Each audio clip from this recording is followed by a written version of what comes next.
दोस्तों, क्या आपको पता है कि आप अभी जिस मिनट में ये वीडियो सुन रहे हैं उसी मिनट के अंदर दुनिया के न जाने कितने लोग ही भूख के कारण दम तोड़ दिए होंगे।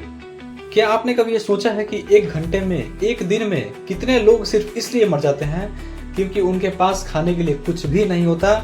और सिर्फ भूख ही नहीं, उसी समय कितने लोग मिलावटी खाने का शिकार भी हो जाते हैं। कितने ही ऐसे लोग होंगे जो जहर जैसा भोजन खाकर धीरे धीरे अपनी जिंदगी को खत्म कर रहे होंगे।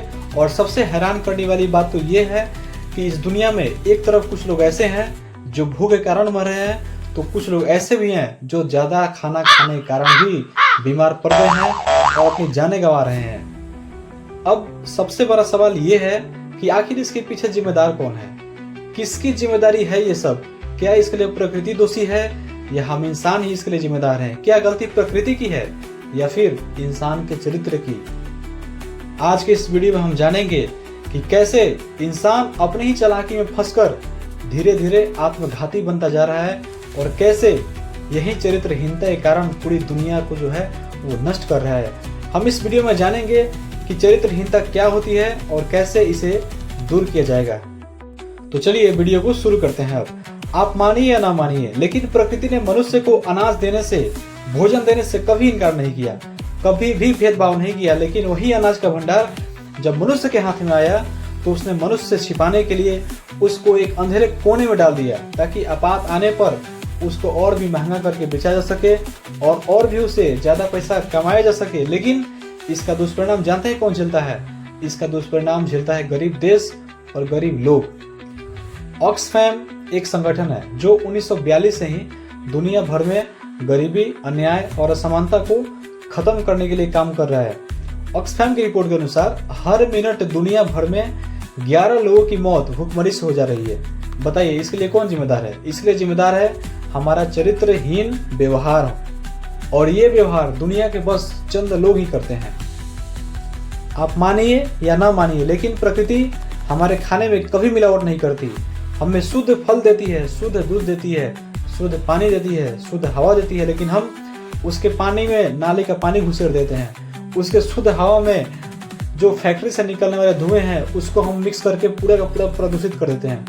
प्रकृति हमें शुद्ध फल देती है, लेकिन हम उसमें केमिकल मार के उसको कभी फुला देते हैं, कभी उसका वजन बढ़ा देते हैं। कभी आपने देखा है क्या किसी गाय को कि वो आपको मिलावट वाले दूध दे रही हो या केमिकल वाले दूध दे रही हो? कभी देखा है आपने? कभी भी आपने ये नहीं देखा होगा। प्रकृति हमें कभी मिलावट वाली चीजें नहीं देती है, वो इंसान मिलाता है। ये जो घटिया काम है ये सिर्फ मनुष्य करता है, और मनुष्य सिर्फ और सिर्फ पैसों के लिए करता है ताकि उसको ज्यादा से ज्यादा पैसा मिल सके। ये है चरित्रहीनता का पैमाना। प्रकृति में आज हीलियम मौजूद है, यूरेनियम मौजूद है, आयरन भी मौजूद है, लेकिन फिर भी आपने कभी भी किसी भी केमिकल को आपस में मिलकर मानव के लिए विध्वंसक होते हुए कभी नहीं देखा होगा। वह कौन करता है? वह मनुष्य करता है। वह यूरेनियम लेगा और परमाणु बम बना देगा। और परमाणु बम किसके लिए बनाएगा? अपने ही मनुष्य भाइयों के लिए बनाएगा और वो उसे मारने के लिए बनाएगा। इसका जीता जाता उदाहरण है नागासाकी और हिरोशिमा।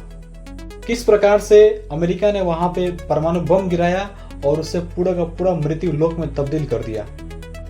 अरे भाई, भगवान तो हमें यह संदेश देते हैं कि प्रत्येक जीव में शिव है, लेकिन मनुष्य ही अपने आप को शिव नहीं मानता है। मनुष्य ही अपने आप को दुष्ट मान लेता है और वो पैसा कमाने के लिए सिर्फ और सिर्फ दुष्टता भरी कर्म करता है और भगवान से दूर चला जाता है और अशांति को प्राप्त होता है। यही चरित्रहीनता है। अगर हमारे पास उचित चरित्र नहीं होगा तो निर्धन और गरीब से गरीब व्यक्ति भी पशु जैसा बन जाएगा, जिसका उदाहरण है निर्भया हत्याकांड, जिसमें चारों के चारों आरोपी गरीब थे लेकिन उनके पास चरित्र नहीं था। और चरित्रहीन होने के कारण धनवान व्यक्ति भी बर्बर शेर की भांति दूसरे पर आक्रमण करता है, बर्बरता की सारी हदें पार कर देता है। और इसका उदाहरण है एपिस्टीन फाइल, जिसमें बड़े बड़े बुद्धिजीवियों का नाम बलात्कार के कामों में शामिल है। अब हम आपको बताते हैं कि चरित्रहीनता आखिर होती क्या है, किसे कहेंगे हम चरित्रहीनता। ये हमने जो भी आपको बताया ये थे चरित्रहीनता के उदाहरण। तो अब जानेंगे हम कि चरित्रहीनता क्या होती है।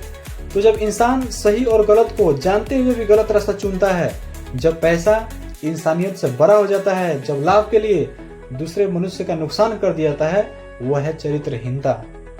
और अब जानिए कि चरित्रहीनता को समाप्त किस प्रकार से किया जाएगा, इसका समाधान क्या है। तो सबसे पहले हमें अपने विचारों को बदलना होगा, क्योंकि हर गलत काम जो है सबसे पहले आपके दिमाग में पैदा होता है। अगर हमारा विचार शुद्ध होगा तो हम गलत कार्य करेंगे नहीं, गलत कार्य की बुद्धि जो है हमारे दिमाग में आएगी ही नहीं। दूसरा रास्ता है अपनी इच्छा शक्ति को मजबूत करना। गलत करने का मौका सबको मिलता है, सभी को कभी ना कभी मौका मिला होगा गलत करने का। देखिए, अच्छे से अच्छे लोग भी होते हैं, उन्हें भी गलत से गलत करने का मौका मिलता है, लेकिन वो मौके पे खुद को सुधार लेते हैं और अपने चरित्र को बचा लेते हैं। तो इसके लिए हमें मजबूत इच्छा शक्ति चाहिए। और तीसरा है दूसरे के दर्द को समझना। जब तक हम किसी के भूख नहीं महसूस करेंगे, तब तक हम सही निर्णय नहीं ले पाएंगे, जब तक हम उसकी परिस्थितियों को जिएंगे नहीं। और चौथी और सबसे महत्वपूर्ण चीज है आध्यात्मिकता। आध्यात्मिकता और धर्म का मतलब सिर्फ पूजा पाठ ही नहीं होता है मेरे भाई। धर्म का मतलब वो होता है जब आपके हर एक क्षण में, हर एक व्यवहार में, हर एक कार्य में ईमानदारी झलके, पवित्रता झलके, वो होती है सच्ची आध्यात्मिकता। तो दुनिया में आप याद रखना कि ये जो अभी समस्या हमारे पास अनाज की है, वो समस्या अनाज की नहीं है, अनाज की कमी की समस्या नहीं है, वो समस्या है हमारे चरित्र की। तो जिस दिन इंसान का चरित्र बदल जाएगा, उस दिन यह दुनिया भी बदल जाएगी।